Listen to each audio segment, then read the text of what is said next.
Hey Dee, did you see all the comments we got about self-sowers in the garden? I did. I did. I think everyone likes a good self sower. They do. We kind of struck a common ground because normally we don't get that many comments. So that was Not that nice. many. Nope, it was awesome. So anyway, I'm going to go back through the list and see what I'm missing. There may be some more seeds that I need to sow in my garden, but before I do, We better get started on this episode. we better. Welcome to the Garden Angelist, where we chat about flowers, veggies, and all the best dirt. I'm Carol Michael from Indianapolis, Indiana. I have a suburban garden measured in square feet. It's about a third of an acre. And I'm Dee Nash from Guthrie, Oklahoma, where I still have a large garden out in the country and I have a little garden at my new house. We are garden angelists because we love gardening and we want you to love it too. Yes, we do. And we aren't afraid to spill all of our gardening secrets, the good, the bad, and even the ugly. But let's move on to this week's episode. What did Hello, you do in Dee. your garden, Carol? Well, today is Sunday. So I mowed the lawn and I Yep. mowed the back lawn for the first time where all the crocuses were Mhm. growing, Yep. but it was getting pretty shaggy. So I did This that. time, right? Oh yeah, I did some weeding, not as much as I probably should have. I met my sister at the local greenhouse, courtyard and greenhouse on She was Thursday like, morning. finally, Carol, I can do something. Because you wouldn't let her, remember? Right. And so there's no holding her back. She bought 3 wagon loads full of stuff. And then Saturday, I dug a bunch of perennials out of my garden and took them over to her, and we kind of figured out where they were going to go. And she'd gotten almost everything that she bought planted. So I was real proud of her. She took a couple of days off from work. So Busy, busy. I took the pelargoniums out of the garage and put them on the back patio and said, okay, you better acclimate because this is your summer home. They look good. Yeah. The tomatoes and peppers, I put them out on the back patio, kind of up by the house, so they're sheltered because I said, you grew too tall for your lights. Now you must go outside. Absolutely. It's I've time. never seen them grow so fast. It's like everything is in a hurry this spring. So it's here that way too. I mean, all my roses are blooming, and I'm like, we don't usually bloom until Mother's Day. Well, I got that in my favorites, but two other big things that happened this week. Hmm. You know, Basil Becky, Hi, Becky. she came by on Monday. She brought me 2 kinds of scented geraniums, cuttings Nice. That's a that are nice rooted present. and everything, and then some African blue basil. I don't have any African blue basil. I have 2 now. And so we did a little tour and then she went up to courts and as she said, help the local economy because Good for she's her. from further south. And then we got a half inch of rain. Wow, we got rain too. I don't know Well, how much, but we we got a could lot of use a rain. lot more. But I went to the But, farmer's market hmm and I bought a canna bulb oh, rhizome, a canna rhizome. You know why? rising. Because the signs from the little girl said she was trying to earn money to go to church camp. And I'm like, okay. So I'm in. I tried to give her $3 and she said they're just $2. And I'm like, gosh, you are not a good entrepreneur. Just take the $3. Anyway, Keep the how about, change, little one. yeah. So I said, have a great time at camp. So you want to hear about mine? I do. Although if it's worked at the greenhouse and then worked at the greenhouse and then worked at the greenhouse. Yeah, I told you that on the way before. Okay, so I've been collecting plants for 2 weeks in preparation for planting out the front bed. Like I bought plants at Bustani before it was even had a wall, and they finished it. They finished it last week. And so today, before we recorded, I went to church first and then I went to Lowe's and I bought some. They must have just gotten in the shipment of all of the shrubs. So I bought double play doozy spirea. I had already bought Ogon spirea from Under the Sun because they're the only ones who have it. I bought a new abelia, which I actually wrote down in here because I was like, I don't remember that name. Suntastic peach abelia.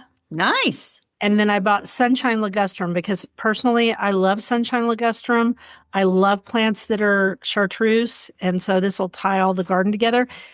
Now, I'm looking at everything. I laid it all out. I told people I was going to draw a plan. I don't know why I told them that. I just draw plans for them. I literally go buy things. I kind of know what I want, and then I just place it around and look Sure. at it. So I'm looking at it, and the jury, led by me, is still out on the Sunshine Ligustrum placement versus the Abelia placement because Sunshine Ligustrum gets quite large. So I'm trying to decide, it gets very vertical. I'm trying to decide how I want to grow it. You can grow it kind of topiary. There's a lot of things you can do with it. But you don't like topiary? I do like Sunshine Ligustrum topiaried. Wow, Dee, I'm finding out all kinds of stuff. I thought I knew you for sure. And now it's like, what? I'm a mystery. And then I worked at the nursery 4 days this week, which normally I work 3 days.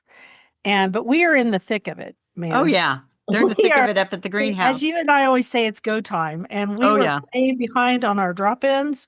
And for those who don't know, a drop-in is where we do the pot for you and you can just drop this insert into your pots. And I actually have one. And I'm thinking about buying. Dee, you went muted on me. Oh, is it better now? It is now. I bumped it. I bumped the You button. you were just saying that you were about to buy yourself another drop-in container. Yeah, I might. I might take this wire. I have this wire basket, and I Uh-huh. might take it up there and put. But I don't know what size drop in it needs. And then I can put Spanish moss around it, and it'll look like it's just a regular container. Sure. But I made the most beautiful shade container. Oh, it's so pretty. I Did you can't. take a picture of it? Oh yeah, I've got pictures. Well, maybe. If not, I'll get you one. Because it's one you made it at the greenhouse for somebody else's garden. Yeah, I made it, and it's just for sale. It's a small, and it's over in the shade section. But it is so pretty that I might have to have it. It goes with my bow I bought for the front door, There you go. which Melissa actually made, my boss, one of my bosses. Anyway, let's see, what else did I do? I also bought some pelargoniums. You know that one, what's the name of that one? I think I have Mrs. whatever her name is. Mrs. Helen something or other. That one that has the cool leaves and they're different colors. And then Right, it right. blooms kind of an orange bloom. I'm going to put that in a concrete pot in front of my angel. And around it, I love needlepoint ivy. I've fallen in love with needlepoint ivy because it's just so pretty. So I'm going to do that. And let's see. Oh, let's see. What else do I need to say? Okay. I think that's it. Oh, well, that could be in my to-do column. So I'll just move this down here. Keep going. So I was going to say at the greenhouse, when I go with my sister to buy her stuff, it's just ridiculous for me to try to also buy my stuff. Yeah, So no. I haven't even started, but I did buy 6 Boston fern starts, I'll call them, that are like in 5, 6 inch containers. And then I have the hanging baskets and I'm going to pot those up and I'm going to hang those on my porch. That'll be really classic and pretty. It is. And they'll grow. I mean, I could have bought them already grown for 4 times the price. And I thought, yeah, for $6 each, I'll just try to grow my own little baskets. So, Okay. You can do that. Yeah. Or you can pay us to do them for you. And it's not cheap, but boy, it's pretty. All right. So let's go on to favorites. Your Well, turn. my favorite, believe it or not, we said spring was in a big hurry. It is in a big hurry. My first Bartzella peony, the big yellow one, the first bloom opened up yesterday. I'm like, what in the world? It's too early, right? Well, it's earlier than it's probably ever opened, but I did notice that Courtney's got a bunch of mums for sale up at the greenhouse, and there was a Bartzella there, and it had one bloom that had opened up. But I was thinking, well, she's had those in the greenhouse, and now they're out. But then when I saw the one, it's just the one bloom, but wow, I'm thinking early, early, early. What about your favorite? But it is a beautiful bloom. It is beautiful. I've seen it in lots of people's gardens. It doesn't love my garden, but that's okay. I don't. Maybe it'll love your new garden. Probably not. Okay, playing favorites on my end is Petite Peach, which has been in this really nice pot, but small, for a year. It opened up and it's just beautiful. So it could be those blooms, which is early because usually it's Mother's Day. All right, so it also could be my Leonardo da Vinci rose, which is purple, and I'm looking at it from my office. It's really pretty too. So those are mine. Question of the week. So we have 2, and I want you to answer the second one first. We had a listener who left in one of her comments, and I didn't know if you saw it. I'm curious in your design process for your new garden beds, how much vegetable gardening you'll be doing. So you can think about that. We can answer it now, or we can answer I it can when we answer talk it. about the. Okay. There are actually two separate questions. One is basically, what is your design process for your new garden beds? And I kind of just told it, which is I I know plants so well and I know how they grow. And I've done, I mean, I do this for other people all the time. So I just buy the plants, set them in their pots, think about how they're all going to go together, and then I just buy them.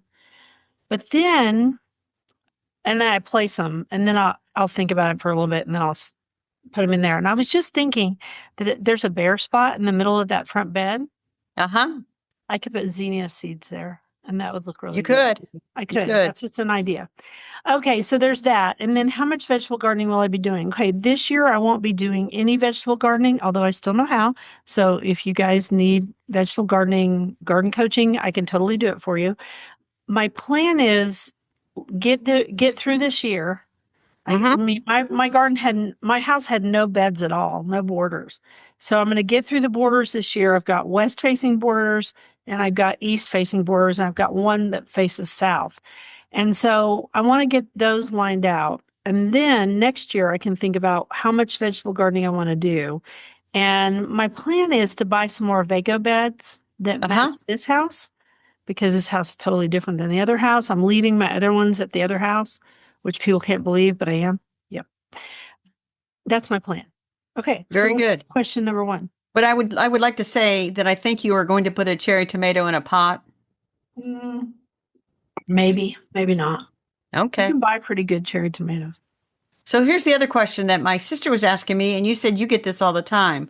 Hmm. I want to plant some creeping plants around my stepping stones. What should I plant? So there's a reason I think I get this question all the time because every gardening magazine, every Better Homes and Gardens, they all show stepping stones with some plants around them. And a lot of times what's suggested in the magazines will not work in our climates. So what would you put? So we both came up with the creeping Jenny aria, which is I let it get loose in some of my beds, and it is a bit of a creeper. For you? It's a bit of a thug. I don't think it's the kind of thug that's like keeping anything else from growing, but it's just like it's everywhere. It can I be, I but have you can some, also weed eat it. yeah, I have some sedum, which my sister also has, probably because she got perennials from me. I don't know what it's called, but it grows everywhere. It would do well in between. But the classic that everybody wants to do is creeping thyme. Which won't work here in Oklahoma. I'm just telling you. It is not, I mean, I love creeping thyme and I can grow it, but it does not like being stepped on here and it will get stepped on and then it gets pouty and it fusses. Let me say one thing about creeping Jenny before we let go of that. In some parts of the United States, creeping Jenny is a big thug and can actually be almost invasive. It is not in Oklahoma. I actually use it in several places when I need a good ground cover. I would not put vinca, though. Vinca No. is rude. It's just rude. And we're talking about Vinca minor. Vinca minor. It's great in pots because it makes a nice trailing plant. In fact, we sell a variegated one at work and it's beautiful, but not in your garden because you'll never get rid of it. There's certain plants and that's one of them. So, and in my garden, I have Vinca minor that I planted 29 years ago, Mm-hmm. before it was known to be bad. Mm-hmm. And it juts up against the bed of ditch lilies, which are thuggish. And it also weaves in and around the bed of lily of the valley, also one that people no longer think is a good thing to plant. So, sort of that one corner from the side over around to the back is sort of like the please do not plant these in your garden, but I'm leaving them there to educate people. That's it. That's it. You know what? Lily of the Valley is not very aggressive here. I have it in my old garden and it barely does anything. So, once again, aggressive plants, invasive plants. First of all, no advice, no gardening advice applies everywhere. Nope. And I'm really tired. For example, at Bustani Plant Farm, he sold two varieties of tropical milkweed. This is going to get me in trouble with our listeners, especially the native plant people. One is silky gold, which I love because it's this beautiful yellow. And then the other one is that traditional one. And all over the internet, it says, no, don't plant this plant. It's terrible. It messes up the butterflies, et cetera, et cetera. The truth is, in Oklahoma, it dies all the way to the ground in the winter and is gone. I mean, it doesn't come back because it's tropical. Now, if you live in Texas or southern Louisiana, you need to think about it. So that's an example of one plant. I'd say Vinca minor is pretty bad everywhere from what I've seen. Creeping Jenny, not so, especially Creeping Jenny aria, because that's the chartreuse one, and it's not as aggressive as the regular Right. one. And Anything people else? here, they buy tropical milkweed, and I'm like, I don't know why it's not going to overwinter, but if you want to buy it as a container plant, then, the prevailing wisdom is just yank it out in September. Yeah, if you don't want, if you're worried about OE, which is this disease that monarchs get, pull it out. It's not that big a deal. And I, I had really good native milkweed at my old place too, and it's still there and it's doing fine. But you just have to have a good place for it if you're going to do that because it Right. is very aggressive. Can we just quickly talk about aggressive versus invasive? Because this is coming We up. can. Most Okay. assuredly, Dee. It's our Aggressive podcast. means aggressive means that it is just what it says. It's aggressive. I mean, it really spreads in your garden, but it doesn't cause your neighbor problems or the people down the street or the forest. Invasive, on the other hand, means that it gets out of your garden and causes problems for everyone else. And a good example would be Asian honeysuckle, which I see everywhere right now. Well, and in general, I was just going to say invasive plants are not from here. So native plants can be very aggressive. But not Introduced invasive. plants, like you said, Asian honeysuckle, calorie pear, those are invasive. They have invaded where they are not, where they weren't originally. And they crowd out native plants in forested areas or in Yes. native areas. So that's a huge problem. So now maybe the native plant people won't be so mad at me because I grow silky gold tropical milkweed in my garden. All Well, right. Yes. speaking of the insect of the week now, I found this on Instagram. And it's the prettiest little brown butterfly, Mitchell's satyr butterfly. Cool. And from the Oh, pretty. Central Indiana Land Trust, we'll leave a link. So it's an endangered species with a very narrow habitat Yeah. and said it's one of the rarest in the U.S. And in 2024, they helped buffer a northern Indiana site, the last place in Indiana where the species was found. It could also be found in other states. And they recently protected more habitat adjacent to that, 6 more acres. So it sounds like this really needs a wetland area. And Yeah. wetlands, the first thing a developer wants to do is drain the wetlands. No. And there's a lot of wetlands up in northern Indiana. And I used to Mhm. drive by them when I would drive up that way to work, and you would see invasive, and the name is just zapped out of my brain, but invasive species invading those wetlands that Like yellow flag, Iris? could be, no, not necessarily around here, but I'll think of it and I'll put it in the show notes. Yeah. Okay. So anyway, I Okay. just So thought it the was butterfly pretty. looks blue when its wings are open. Yeah. Does it look brown when it's closed? Yeah. I've never seen one in person for obvious reasons. Well, I'm looking at the picture from the link. So that's Anyway, very cool. That is a yes. cool piece of info about a Yeah. cool butterfly. Would you like to do the quote? April is a reminder that life is a beautiful, ever renewing cycle. E. E. Cummings. True that. It is true. So our flowers this week tie into our book this week. And we Yes. decided to talk about hydrangeas and basic types because I get a lot of questions about Oh, hydrangeas. hydrangeas are you have to think, I have to think, and every spring I have to think again about it again because I forget over the winter. Yeah. So, So there are basic types of hydrangeas, and we're going to run through those and we're going to go back and forth. So the first one is Hydrangea paniculata, and the word paniculata means pointed, and the blooms are pointed.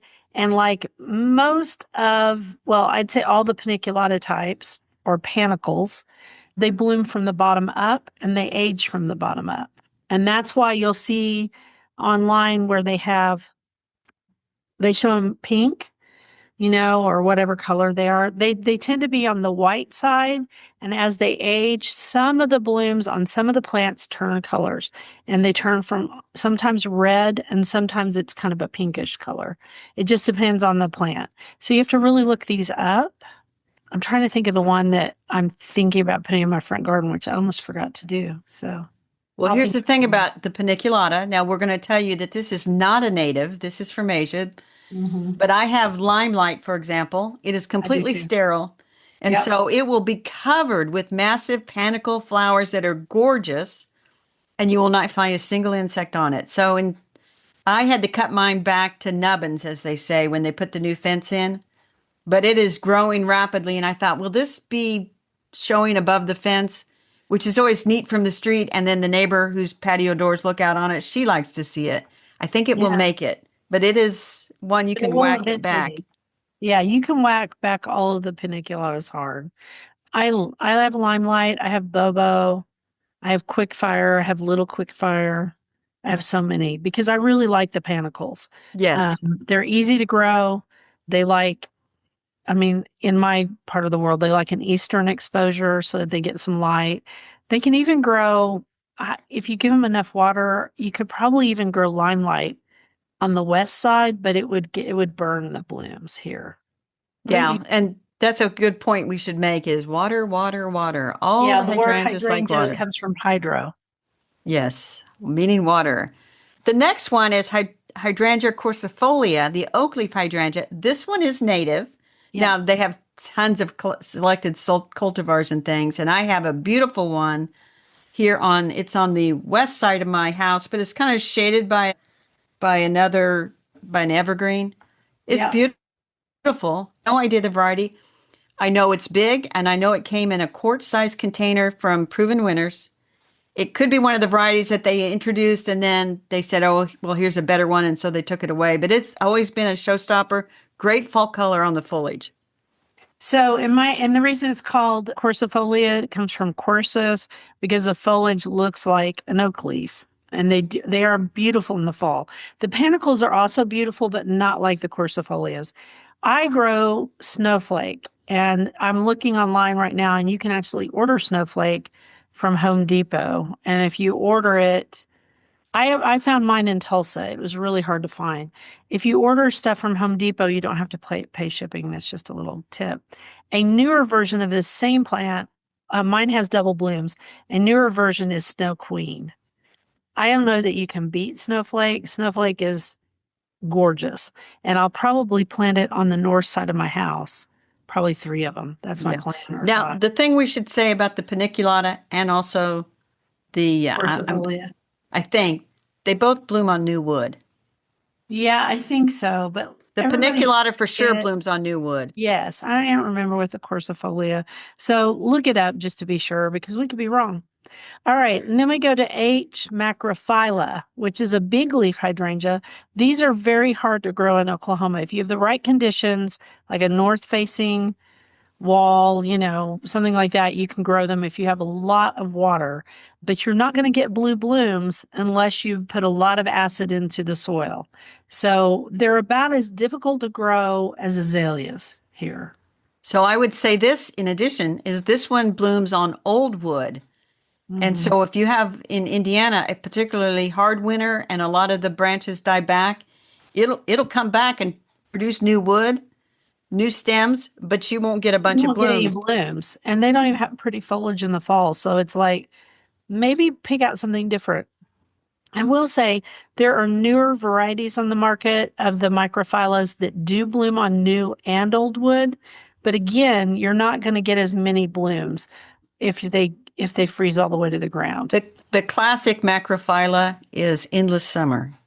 Yes, and there's also Nantucket blue.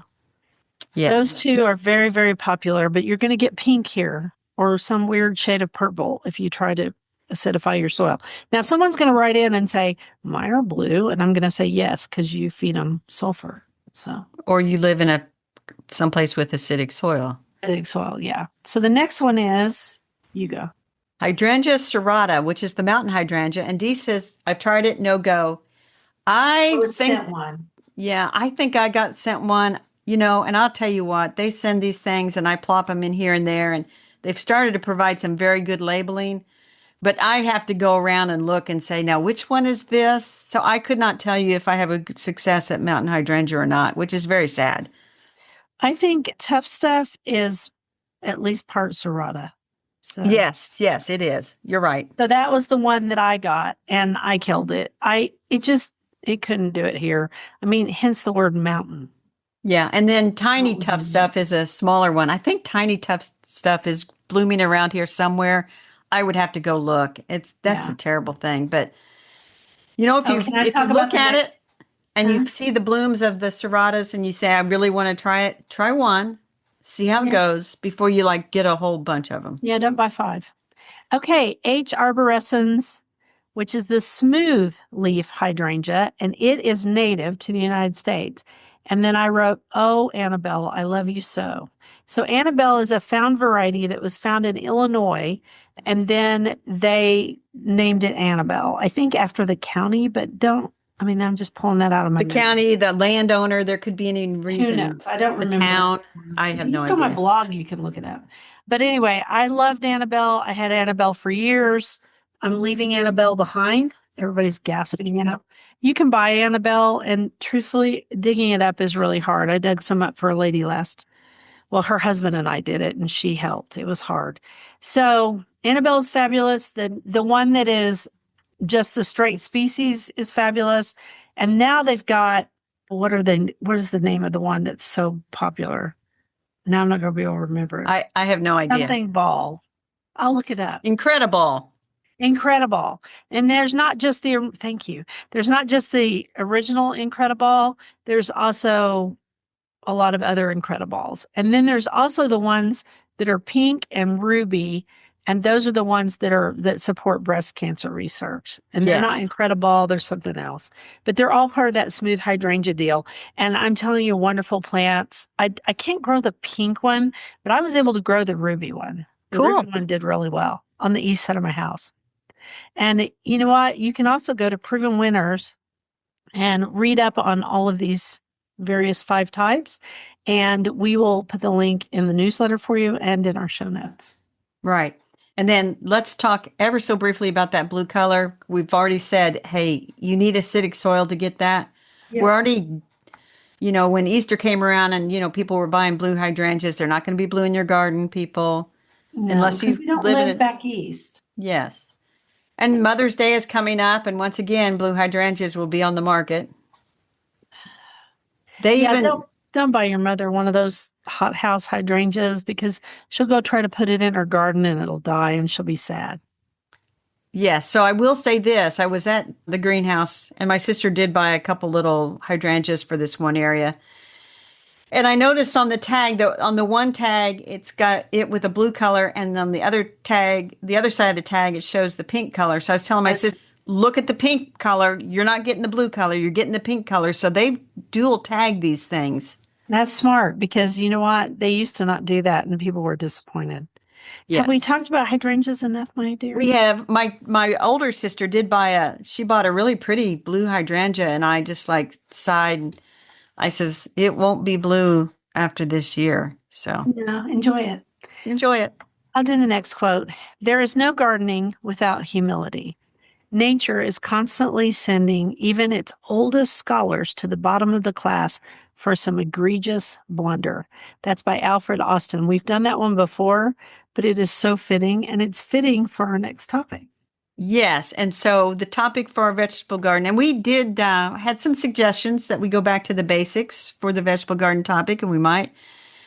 But I was reading an American Gardener from the American Horticulture Society, and if you're not a member, you should get your membership. Again, reciprocal admission to all these gardens is a great benefit, along with the great magazine, American Gardener. So anyway, their essay at the back this month was how to learn from your failures and not throw in the failure teaches us so much. Yeah, it does. And did you say that we have failed at something every year in the vegetable garden? Because I did write that. Every year there's some crop that's going to say, this ain't my year. Thanks for sowing my seeds, but I'm I'm out. not doing it for you. Yeah, like green beans. Remember that we had the terrible bad 2 green years bean ago, year? we had a terrible year. We couldn't get Nobody them knows produced. why. No, we still don't know why, but we did try some new varieties that year, and we went back to our proven varieties. And so, Yes, yes, and we Provider. should I say what love they them. are. I grow Blue Lake 274 and Provider, and you grow Provider and Provider. They're very good bush beans. Contender too. Yeah, Contender is good also. It's just a derivative, I think, of Provider. Quickly, There's pole beans and there's bush beans. Carol and I like to grow bush beans. Yes. And in fact, my every once in a while you'll plant a bush bean and it'll start to vine a little bit. Don't Yeah, freak out on that. And my brother-in-law has had problems with that. And actually, when I bought seeds for Provider, he had told me at Christmas, he said, "Get me some green bean seeds. I want to grow whatever you grow." So I got him a packet of Provider seeds. that's nice. Okay, Peas. peas. Remember 2 years ago, I had powdery mildew on my peas and they were disgusting and I couldn't hardly eat any of them. Yeah, we had to throw them away. I had to, terrible. I Or threw you that can all in the wait too trash. late to plant peas and then they're going to just bolt. No, I planted early, like I always No, I do. know you did. I'm just Okay. saying, not you. You plant the same time every year. You're consistent, extremely consistent. Except not this year. I planted them 2 weeks later because of the project. But anyway, Oh, yeah, yeah, yeah. Anyway, you can also have trouble with peas where, at least in my climate, if you wait too long, you're not going to get a crop. no, it gets too hot too fast. So I've had corn smut show up on my. uh, I've only had it once. It was gross. It is gross. It's a delicacy. I know in certain southwestern cuisine, it's a delicacy, but it I'm grosses. like, no, it's disgusting looking. Yeah, it's nasty. Nobody wants that. What else can happen with corn? Well, the plants can get knocked over if you don't hill them up enough. They might not produce full ears, depending on pollination. Oh, I mean, I had a corn storm is come through and difficult. knock down my complete corn crop one Yep, year. it happens. And so different things can happen with corn. And if you don't fertilize them enough, they're a type of grass, so they want to be fertilized. If you don't do that, you won't get it. And then my problem with Raccoons, corn is raccoons will rip raccoons. through it. I was Yeah. gonna say the minute it's ready to eat, those stupid raccoons come through. They'll knock down the whole thing just climbing up and getting that. And And they'll eat all the corn. All right, tomatoes. tomatoes, as we've said many a time on this podcast, are not the easiest vegetable to grow sometimes. Sometimes they just decide we're not producing much fruit this year. It's a little bit too hot. Or I've had too much rain. I really don't like this spot, Carol. I don't know why.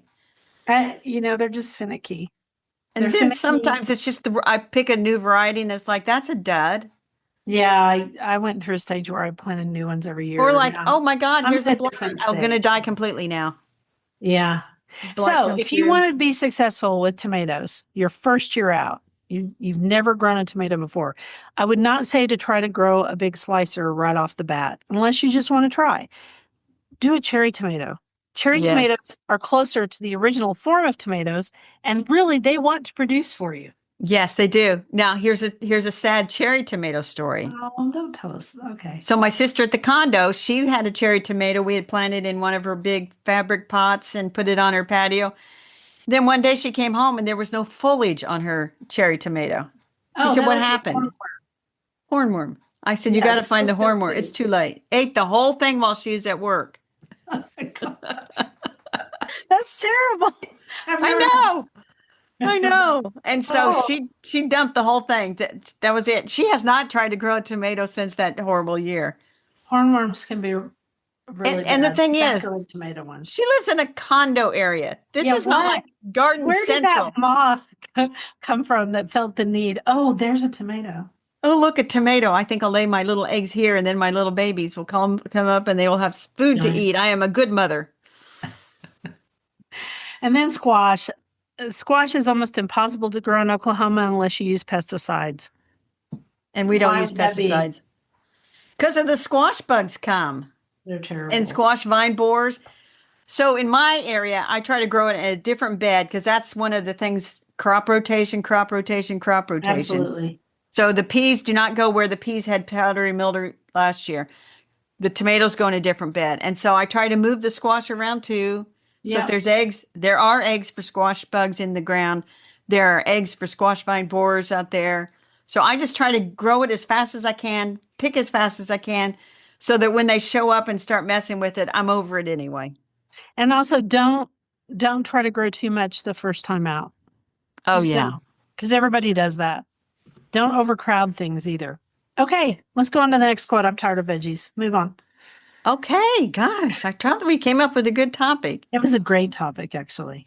You cannot invent an algorithm that is as good at recommending books as a good bookseller. And that's the secret weapon of the bookstore, is that an True. algorithm will ever understand, no algorithm will ever understand readers the way other readers can understand readers. The author, John Green, who actually, by the way, lives in Indianapolis. That's really cool. Anyway, yesterday was Independent Bookstore Day. I did not make it to an independent bookstore. I was just too busy with everything else. Too busy working. Too busy digging up perennials, taking them to my sister, going to the farmer's market, la, la, la, la, la. But I did buy some books from bookshop.org because I had free shipping, and that's how I supported my local bookstore. But where is it? Oh, on the bookshelf. The reason we talked about hydrangeas is Hydrangea Happiness, Planting, Pruning, and Pruning by our friend C.L. Fanari. This is coming out April 30th, and she says it's already in the bookstores being sold. But anyway, this is It's wonderful. It talks about all different kinds of hydrangeas. Yes. And you notice how she has a little bit of poetry at the beginning of each chapter? Yes, it's very sweet. She made it up herself, it says, Hydrangea serrata. When pruning, you've gotta only cut off what is dead, because the summer before they formed flowers galore in part shade, dappled sun overhead.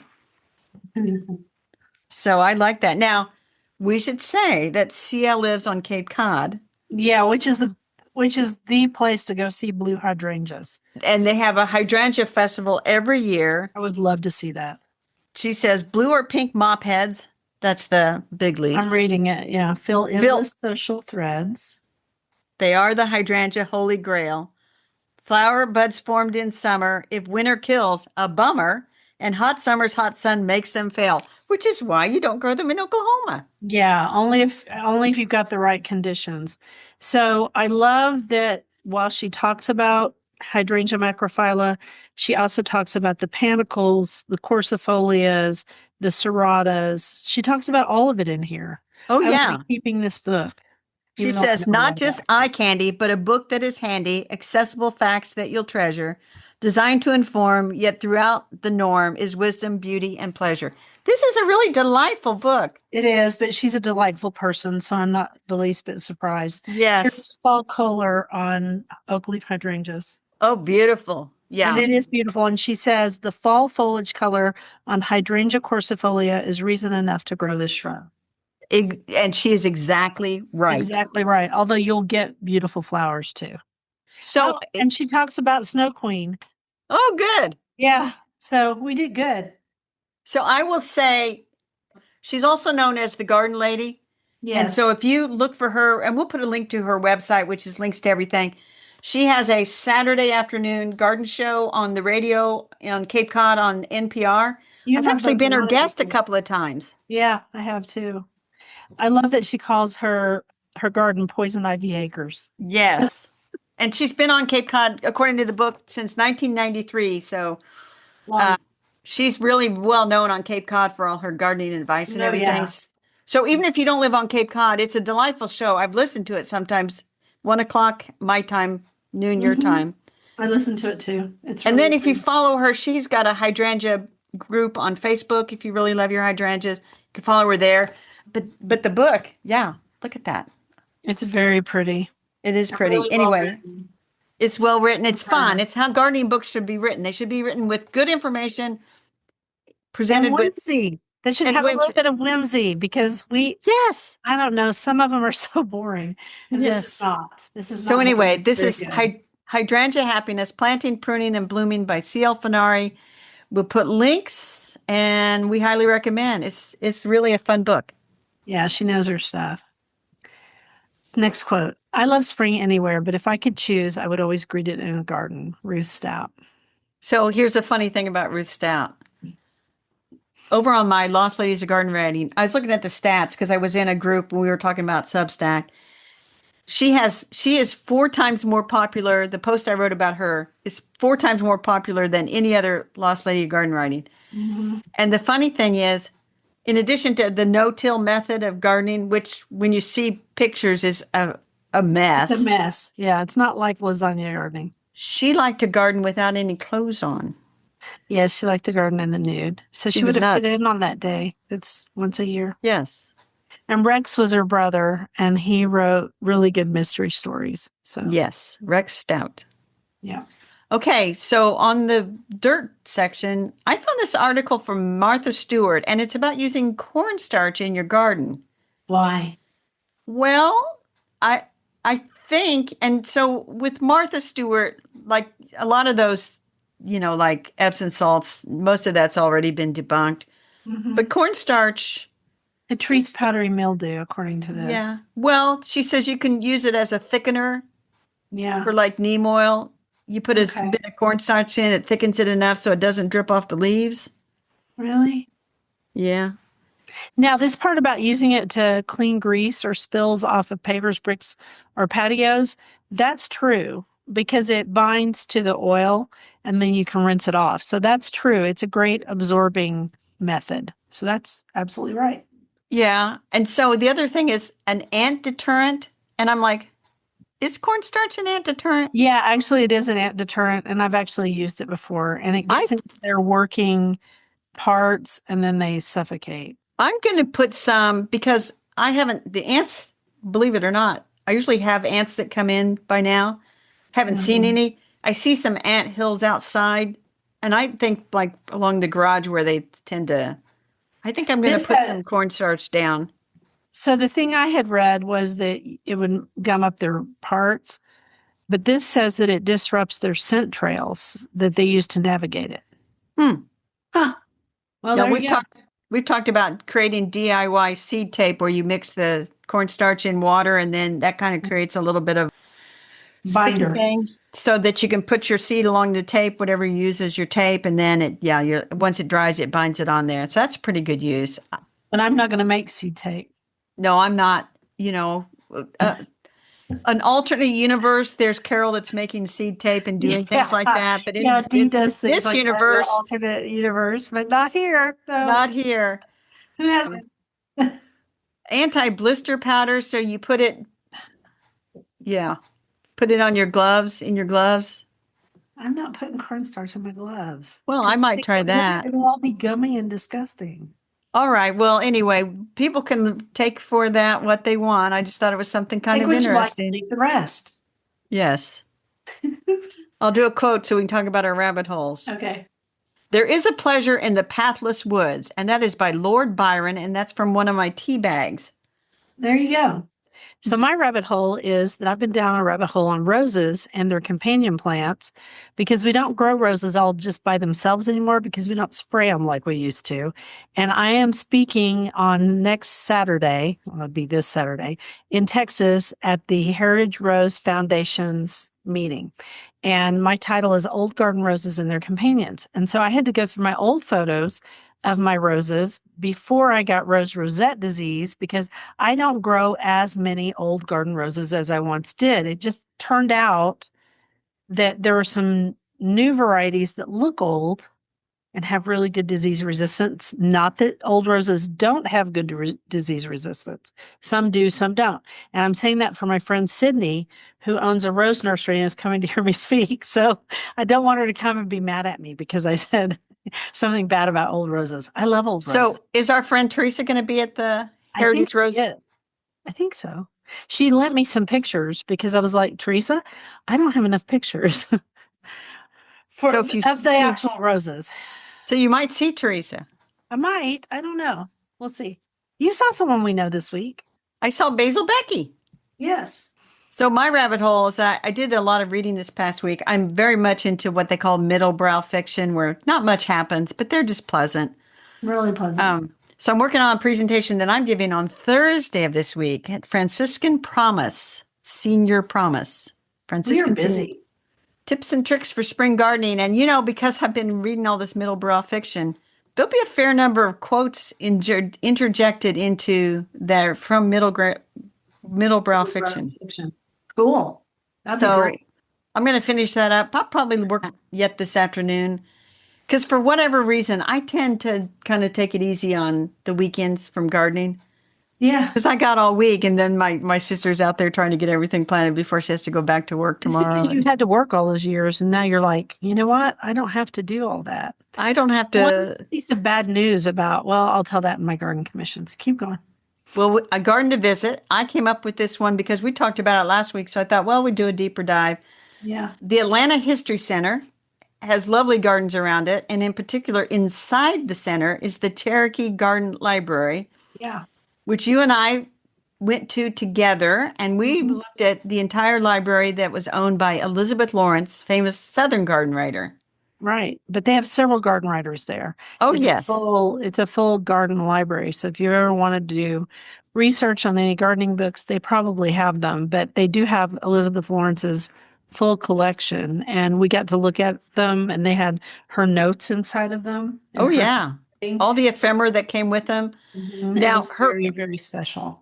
over at the Elizabeth Lawrence House and Gardens in Charlotte, North Carolina, they are trying to replicate a fair amount of that library there. So they have it in her original office. But anyway, it's kind of a cool place to go if you're in the Atlanta area. Yeah. And since we've jumped across the country from the state of Washington, from Seattle all the way to Atlanta, we'll finish out with some Atlanta gardens. I remember Um, we got into the Uber to go to that library and we told the lady all about our what we were going to do because we were really excited and she was really sweet about it. I remember that. Most people, yeah, because when I tell people that, like, what's your hobby? I like to read old gardening books and then write stories about the people. They're like, The women okay, who wrote them. Yeah. yeah, yeah, okay, you might want another We're hobby, Carol. eccentric, but it's okay. All right, garden commissions. I'll go first. All right, I'm going to plant my plants in the front garden. And then there's a problem with the front garden and also the two back beds. Want to hear it? You already know. You told me before we started recording, but yes, tell our So listeners. I was looking at that beautiful black dirt that Luz put into these garden beds. And I said, Luz, where did you get the garden soil? And he said, oh, I went downtown to the stockyards to get it because I thought he got it at Minnick, but he got it at the stockyards. And I said, oh, is it manure mix? And he goes, yeah. And he was so excited. And I was like, oh, shoot. That's not exactly what you said, but for the Well, I podcast, think I you didn't said, oh, say it. shoot. Honestly, I think I just looked at him and went, because I'm allergic to all of that stuff. But here's the deal. I'm on Zolair and I'm better than I was. And so I'm going to put on gloves. I'm going to put on my Farmer's Defense sleeves and my old garden shoes and long pants. Or you could adopt the Catherine S. White method of planting. Which is? Point and tell the man where to dig. I thought about that too, but I'd like to plant it myself. So. Yeah, I understand that. I mean, you could get Brennan over there and say, I'm going to point and you're Brennan going to hauled dig. over a bunch of pots for me yesterday from the old house. And then on top of that, he mowed some sections of the lawn that Luz doesn't get to. And so, no, I'm not asking him to do anything. All What right. sections So does he not get to? Is that an ongoing thing? up Or? there up by the car barn and the shop, that's really rough up there. So Oh, okay, at the old house. at the old house, not here. Although my yard is huge. It goes way back into a naturalized area that Bill and I didn't realize it when we bought the house because I don't know. That We're reminds me of my neighbor around the way. She's been there as long as I've been here. She moved in the same summer. Mhm. And she said she has somebody mow her lawn and has for years. But when she first moved in, she says, I didn't realize how big my backyard was. Ours is really big. I mean, way big. All right. So I'm going to plant the plants, keep weeding the old garden so that it looks good. I'm going to finish getting an estate sale person. I tried to call one. She was kind of rude. So I'm going to try another one. Line up the estate sale. I told about those pelargoniums I already bought, but I need to move my green plant stand from inside my old house to the back porch of the new house and put my pelargoniums, my scented ones on there. So I'm going to try that this week too. But I'm also speaking in Texas and I have to drive 6 hours each way. So that may not all happen. Yeah. I can't believe I said yes to this. I'll be honest. I did it a year ago and now I'm like, whew, I'm very excited to come speak to you guys, but it's a long dang way. All right. Next. So I have to drive, I think 30 it's minutes. 10 minutes to get to 10 the minutes. speaking location, Yeah. Okay. if that. Anyway, I'm going to always weeding, right? I got to mow the lawn again. Yeah. It keeps growing. Tend to the containers. I'm going to buy some of my plants at the greenhouse because if I don't, they'll be gone. Finish and give my presentation, set up my tomato steak. So I'm not going to put my tomatoes out yet. I think we got another week or so to go Mhm. to be sure. Set up my geranium theater because I just have them all just kind of lined up on this one part of the patio. Mhm. Read, enjoy life in and out of the garden. And on Saturday, the 2nd of May, I'm going to the Johnson County Garden Fair, which is always excellent. Yeah, that's where you bought some things. I One of our listeners, was it Becky that told you about that fair? Or was it No, somebody? no, no. You're talking about the Morgan County Garden Fair. Oh, That was in March. I can't keep up. No, that Okay. was in early. When was that? Early April, Some late of our March. festivals should be coming up too. Anyway, it's always a Anyway, good time. There was one out on the west side yesterday, and I did not go. And they have a festival in the fall. They have another thing in the fall, and I am one of their speakers next fall. So, nice. Nice. All right. Let's wrap this up. thank you for listening to the Garden Angelus. We publish every week on Wednesdays at 12 a.m. Eastern Time. Be sure and follow us on Apple Podcasts. That helps us get noticed by others. If you subscribe to our Substack newsletter, you get a link to listen to the podcast a whole day early and links to products we discuss. Plus, if you'll go over to YouTube and see us in person, full episodes show up on Tuesdays. So if you can't wait until Wednesday, you now have 2 ways to get episodes on Tuesdays. If you want to help support us, use our affiliate links. If you buy something after clicking through on them, we're in a small commission, cost you nothing. Or you can set up a monthly subscription through Buzzsprout, or you can make a one-time donation through PayPal. You also have the option of pledging your support on Substack, and we got some pledges this week. Yes, we So do. appreciate it. Thank you to everyone who has done so. It helps us pay for podcast hosting. It was lovely to chat with all of you over the Garden Gate. Bye until next week. Bye, everybody. And still, I have a note that says something for YouTube. And once again, Maybe we thank this you if you're over here on YouTube. If you're over here on YouTube, then you need to like and subscribe and tell your friends. And maybe we will have something exciting on YouTube someday. maybe one day. Bye, All right. everybody. Thanks, everyone. Bye.